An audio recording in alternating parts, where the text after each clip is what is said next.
Hello, and welcome to a new episode of The Career Changers. Today, our guest is Darcy Eikenberg, coach, speaker, and author of Red Cape Rescue: Save Your Career Without Leaving Your Job. She's on a mission to help us change our lives at work without having to change everything in our lives. Hi, Darcy. Thank you so much for joining us. Oh, hello, Lisa. Thank you so much for having me here today. So I'm really curious to discover, first of all, everything about you and your career. And we always start with the same question. What was your dream job when you were a child? It's such a great question. There were probably a million things that I thought about doing as a child, but probably the one that stands out is I thought I would be a Broadway performer in some way, shape, or form. I Nice. liked being in front of crowds. I liked being able to sing and dance and make people laugh. The interesting thing is later in life, I try to do that on stage when I'm speaking to groups. So I guess some of that has come to life. Oh, and so what did you decide to study after growing up? What is your educational background? So I did a lot of theater while I was in school, and I did some more advanced programs and realized that probably not where I wanted to make my living. And because I also wrote, I started out in journalism and went to Northwestern University in Evanston, Illinois, and did journalism program. After a couple of years of that, thinking I actually like communication more, and so went into a broader program. Of course, the first job out of that program was as a journalist, but writing for a magazine about advertising. So I never even knew such things actually existed. I thought if you were a journalist, you only wrote for the New York Times and the Wall Street Journal. And of course, today we've got content everywhere and opportunities for people who like to write or speak to be able to show up and have a good career anywhere. Yeah, definitely. And then how did you progress your career? So, like most people, you see the progression of your career in hindsight. There was nothing planned forward. As a person who wrote and again working in different types of magazines, I started writing about advertising, which actually then led me to I moved from the Chicago office of the magazine I wrote for to New York, started to just meet other people, and eventually got into the business side of advertising. And I think a lot of the progression is all through relationships, through meeting people and talking to them and understanding, the thing you're doing sounds interesting. I could help with that.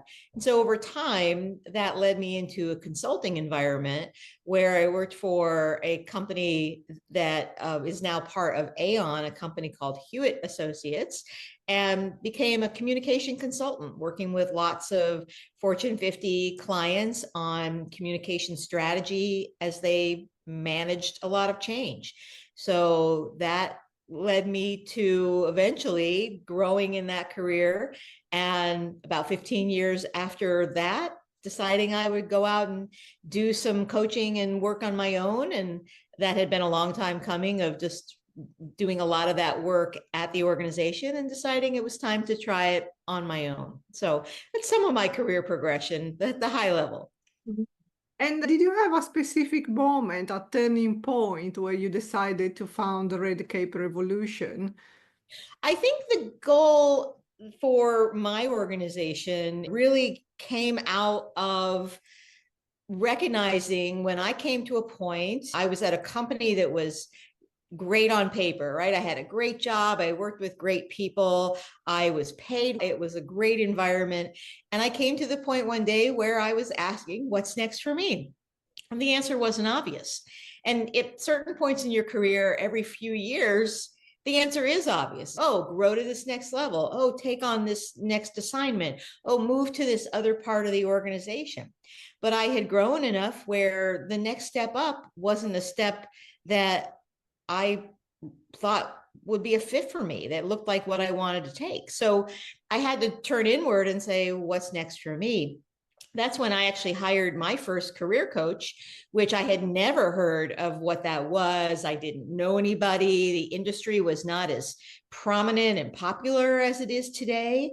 But that person helped me recognize more of what I wanted as opposed to having a goal to have a particular type of role. It was really more of the question, who did I want to be? And what was the life that I wanted to live? And following a lot of those threads led me to start my own business and to me moving on this path. I never would have aspired to have my own business. And it's still shocking to me some days that it's been over 15 years that I've been able to run a successful business in this space. And so what personal experiences led you to the realization that people can change their careers without changing their jobs? Yeah. So I think one of the personal experiences, again, going to my own experience, is that when I had that revelation that the next place up wasn't where I wanted to be. And I talk about this at the beginning of my book, Red Cape Rescue, where it really came to me on a cold Chicago night in a McDonald's parking lot, where I got a call from my boss saying that she was going to retire and telling me in the same breath, here's who was going to take that role. So not only did I recognize, I was relieved that wasn't even going to be a consideration, but then if the next step up is not mine, then what's next for me? And I, was at a point where I still wanted to grow. I still wanted to accomplish more. I didn't want to stay stagnant and keep doing the same thing for the many years that it would be in my career runway. So when I started doing the work and hired a coach and started talking to lots of people, I did what most people do, which is, oh, let me just go find another job, because that's the message that you often get, right? You don't like where you are, go find another job. But I did that. And every time I came close to, I had an offer in front of me, I couldn't pull the trigger on it because I realized it looked and felt so much like what I was already doing. So that's not it. That's not the problem I'm trying to solve here. And I see that a lot today too. People thinking the only option is to leave, is to go somewhere else to get the change that they need. So I started really looking at what are my assets right where I was. I liked the people, I was respected, I had a good network, I understood the business. So I actually created my own role in the company. At the time, I created what was an internal coaching program. It was something no one asked me to do, no one ever thought about, but I realized here's work that I would like to try doing, and it solved some of the problems and the pain that the organization had. So the piece around, you don't have to leave, or at least not leave immediately when something's not going right, comes from, first of all, recognizing that if we take a beat and we really understand what is it that we want, and recognizing it may actually be available in your company, but have I asked for it? Have I thought creatively about what it could be? What is that intersection between where I bring value and what the organization needs? A lot of times we are just thinking in black and white terms. Oh, there's no other job for me, so I need to go. But in our work today, you know this with all the great people that you've talked to, Lisa, everything is made up. Things are constantly changing. And to instantly say, I should just leave if I want something different, instead of spending the time using the reputation and the leverage you already have where you are to say, you know what, I'm ready for something new. And here's what it could look like within some elements of things that I already know and can add value to. So it's a whole process, and I talk about it in my book, of the different things where you can take control so that you don't have to just give everything up and change everything in order to have the change that you need right now in your career. So you mentioned your book a few times, Red Cape Rescue, Save Your Career Without Leaving Your Job. How does this book differ from all the other career advice books out there? Yeah, my intention here was that when I looked around and when I talked to my clients and I saw the choices that people think that they have. So, because let's face it, no matter what career you have, you could be in your dream job and something always hits and happens, right? We all hit speed bumps. But what I'd seen happening, and I'd seen this long before the COVID-19 pandemic, that when we hit a speed bump, the books and articles and just the noise out in the media would say, oh, you don't like where you are, you're having problems where you are, go somewhere else. Or the other side of that was, you don't like where you are, leave your company and go start your own business. And both are fine, right? But are they right for you? Because then I'd see this pattern of people going somewhere else, taking the next job, following the next shiny object, and then running into the same types of problems that they had always had. I didn't like my boss here. I don't like my boss at this new situation. Or I'd see people saying the answer is to start a new business. But then they'd go and do that and realize how hard that was and recognize that it's a whole new set of problems that they were buying into. And I recognize that the truth is that there are solutions in between, and we're not talking about them. And there are solutions too that aren't waiting for somebody else, which is like finding a new job to be hired by a company. Most of the time, you're waiting on somebody else. It is not always in your control. Or if you're starting a new business, there's a lot of things that are dependent upon 1,000 other factors. It's not always in your control. So the book really dives into the 3 things that you control in your career right now, right where you are, exactly who you are. And those 3 things are everything you say, everything you do, and everything you think. And the book goes into each of those 3 and gives you 5 practical ideas within each 3 of choices you can make, things that are in your control, that you don't have to wait for permission. You don't have to wait to be picked, to be hired, to be selected. You don't need anything more than who you are now. But by changing these different levers, what you do, what you say, what you think, you can make a world of difference, even if it's exactly the same role that you're in right now. That's so interesting, and everything is so true, because sometimes we may feel like the choice is not our choice, but we are waiting to get this job, or it may be if you start a business, it may take years before you get what you need out of it. But And going how back, frustrating is that, right? When you're yes. an ambitious person and you're like, I'm here to help somebody. Like, I don't think most people are saying, I want a new job. It's that, I don't want to make a difference, that I don't want to make an impact. They're saying, use me. I'm a human being on this earth. I have things to contribute. I want to make an impact. I want to make a difference. And I want to get paid for it. I want to be able to support my family. I want to be able to feel good and fulfilled.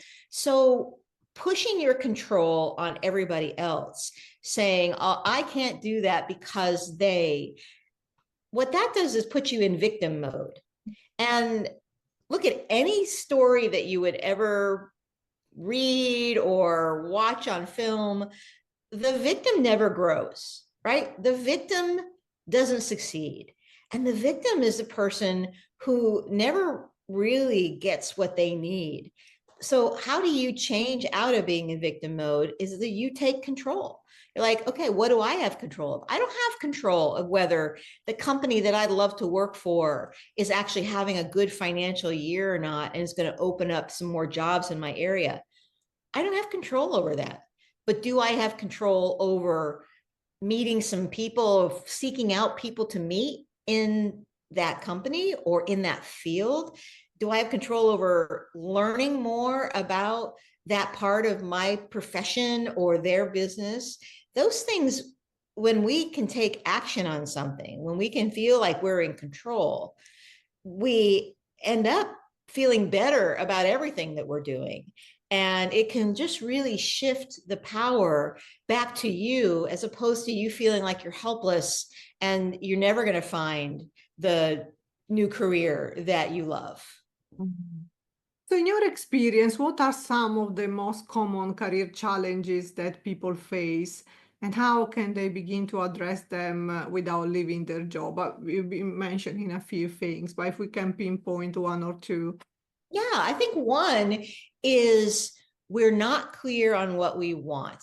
And it sounds so simple, right? But it's not, because we live in a world with so much access to information. And especially for a lot of the smart people that I work with, and I'm sure the same with you, it's that That's the phrase of I could do anything if only I know what it is, right? We have a lot of skills and we have a lot of capabilities, but being able to get clear about who I am and what I have to offer, not just what I could do, but when I'm at my best and highest use, what are the things that I'm doing? And I think also it's shifting the mindset from being about a job to being about what am I experiencing every day? How am I contributing? I go through some exercises, there's some in the book, and there's some that I do with my private clients where we really get granular about what does your day look like? Who are the people around you? What kind of people are they? Are you working very independently by yourself? Are you working in the middle of a big team? And everything has a spectrum. But I think the first thing that people skip over, because sometimes it can get hard, is to get clarity about what you want. It's easy for people to come up with what they don't want, but the clarity about what I do want, that's where a lot of the work needs to lie first.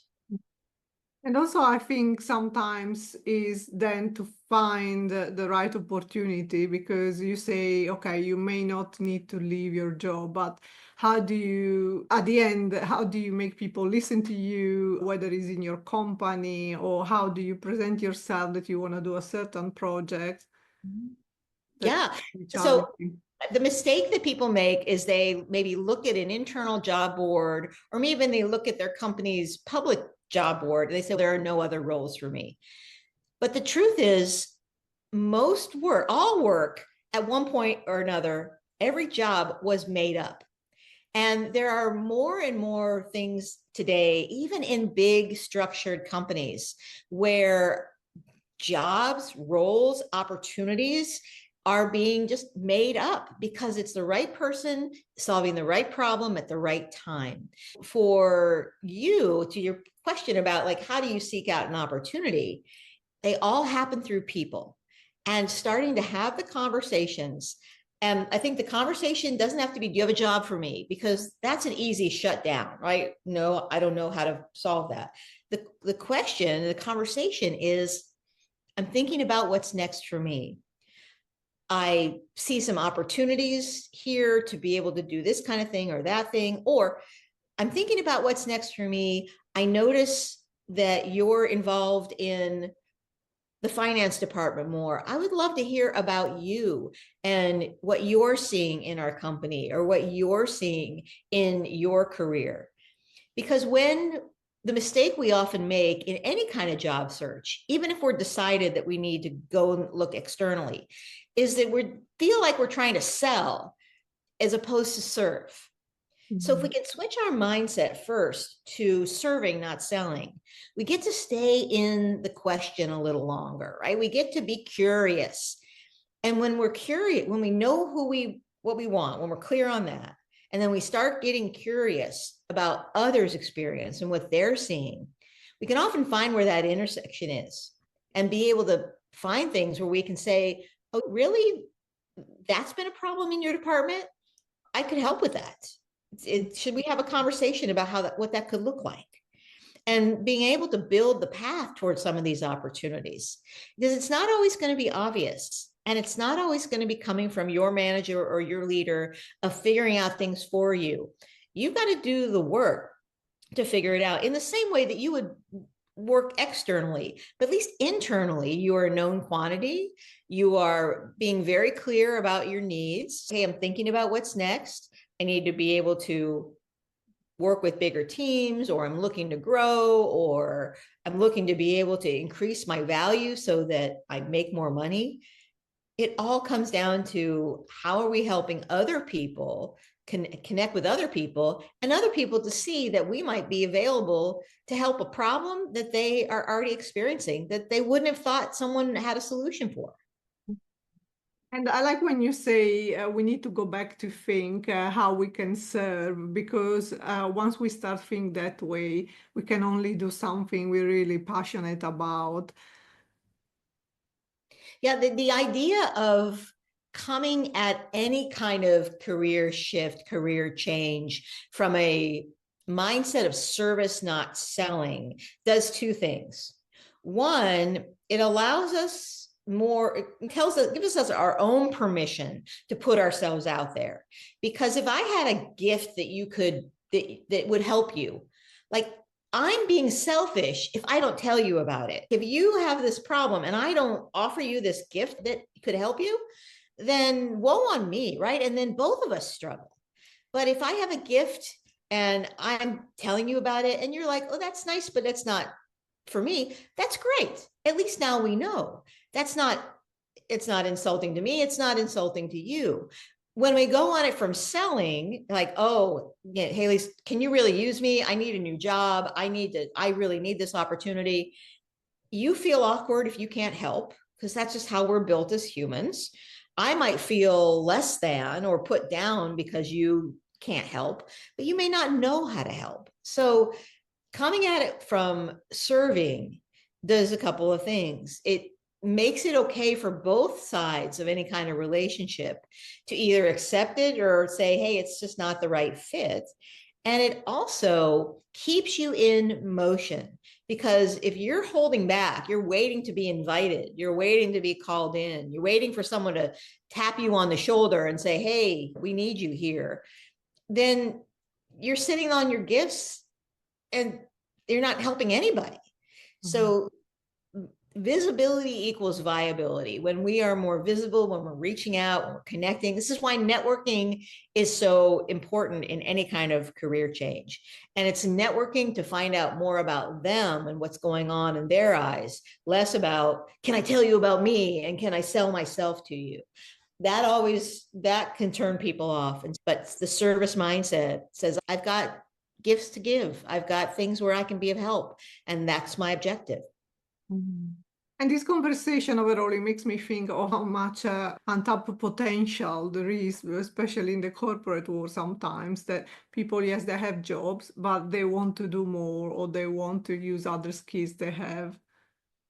Yeah. And I think it's important to recognize, going back to the clarity for yourself, that it may not be a job change you need. It may be actually your own mindset about what you're doing. You may have been doing something over time and started to just see it as routine. And maybe you're forgetting that when I do this, it connects to these other things and it matters and it's meaningful. It may be that you don't need a new title or a new boss. It may mean you just need to reset some expectations within the group that you're working with. And I think that we often underestimate the power of having a really good conversation, an honest conversation, and saying, I've been thinking about what's next for me. I've been thinking about where I want to go next, or I've been thinking about how we've been working, and I'd like to try this. I'd like to experiment with something different. I'd like to focus more on this area than that area. We assume that people are going to be closed-minded to it. But a lot of times people would be like, yeah, I was thinking about that too. What would we need to do for you to spend more time in this team as opposed to that team? We get into habits and we just get into these lanes where we're just not even consciously looking at, is the way we're working still working? But when we are at that roadblock point, we're like thinking, oh man, I don't know if I can take this anymore. Doing the work, taking the responsibility to have the conversation, to do the work, even if it's hard. But that's the way not only you can help yourself, but it probably also helps others and helps your company too. And we mentioned the word frustration before. And how can someone build resilience and stay motivated during the process of transforming their career or finding a more fulfilling role in their company? Yeah. Frustration is part of being human, right? I think often we have increasingly gotten away from recognizing that life is 50-50. We are not built to be happy and perfect all the time. Like sometimes frustration or any emotion is a signal to us. It's a signal to say, stop, what's going on here? And it doesn't mean we have to fix it right away, but frustration can be actually a very good motivator to say, okay, so what needs to shift? What do I need to stop tolerating? And again, you only control 3 things: what you say, what you do, and what you think. So the emotion of frustration should trigger some kind of response. I need to say something, I need to do something, I need to think something differently. And often I find that frustration can be relieved by translating it to empathy. And it doesn't mean tolerating bad behavior, but it might mean understanding what the situation is actually happening at hand. So I had a client who was just totally frustrated with her boss because her boss wouldn't give her the time to sit and talk about where she wanted to go in the future, and just was always running between one place to another. So we started talking about how could I shift that frustration to empathy? Because when we're frustrated too, we've got our fists up, right? And we're not as responsive and we're not as open. When we're empathetic, we're like, what else could this mean? And that's a place for better creative problem solving. So in this conversation, he recognized my boss just had her second child. Her husband travels a lot. She just had some new responsibilities, and we've got 2 new hires in the department. She's got a lot of other things. So her not making time for me isn't really about me. So what can do? What's in my control? And what we really realized is that what was in his control was to be more direct with her about the fact that he needed a block of time, as opposed to just assuming that she was going to make time and assuming that the fact that she didn't make time meant she didn't care about him. It actually meant she trusted him more than ever because she had all these other things pulling at her. When he was direct and said, I know that we postponed our one-on-one several times, but I need the hour to sit down and go through some things with you, and I just need your focused attention. She was like, absolutely, I will absolutely make time for that. So these are things where that's just a little shift, right? The shift, you get full control over the choice you make of the thought, just the same way that I can choose a thought, the same way that I choose what I put on my body. I can choose to be frustrated and stay in that victim mode, or I can choose to say, what else is going on here? And it doesn't mean that everything is going on is perfect, or it doesn't mean being Pollyanna and making excuses for things that are bad. It just means looking at things as the circumstance, and then you making an active decision from there as to, well, what can I control within it? Mm-hmm. So time is going very fast and we are reaching the end of this episode, but we have a few more questions. So in a few words, for those feeling stuck or unfulfilled in their current roles, what initial steps would you recommend they take? I think when you start to feel like it's time for a change, I think the first step is to get clear. So what do I mean by that? And to not be swayed by all the, again, shiny things online and everything, but to be like, so what do I want? What would that look like for me? And that's where the work of a good professional coach can come in. It may just be having some quiet time. There are lots of great books to go through that can let you get clear on your values, on your long-term vision, on your strengths. But I think the first place is to get clear.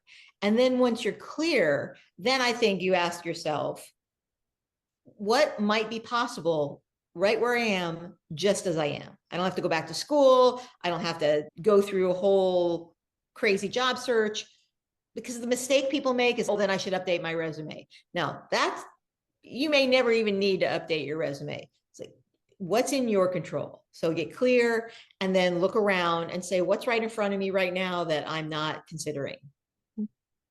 So you gave a lot of advice, precious advice to our listeners, but if you could give yourself a piece of advice, what would you say to your younger self? Oh, to my younger self, would have wished that I knew that I only control 3 things a whole lot sooner in my life, especially knowing that I can control my thoughts. I think about how much time I've wasted over the years waiting for other people to make a decision, waiting for other people to take control, feeling like I didn't have control. If I had known then what I know now, I probably would have spoke up more. I would have been more in control of my mindset and probably been able to help a lot more people along the way. But it's always a journey. And so I hope this helps somebody else on their journey. Thank you, Darcy, so much for sharing your insights and experiences with us today. And for our listeners, don't forget to check out Red Cape Rescue, Save Your Career Without Leaving Your Job, and start your journey towards a more fulfilling work life. Also, don't forget to subscribe to our channel and tune in next week for a new inspirational episode of the Career Changes. Thank you, Darcy. Thank you for having me. Appreciate it. Thanks.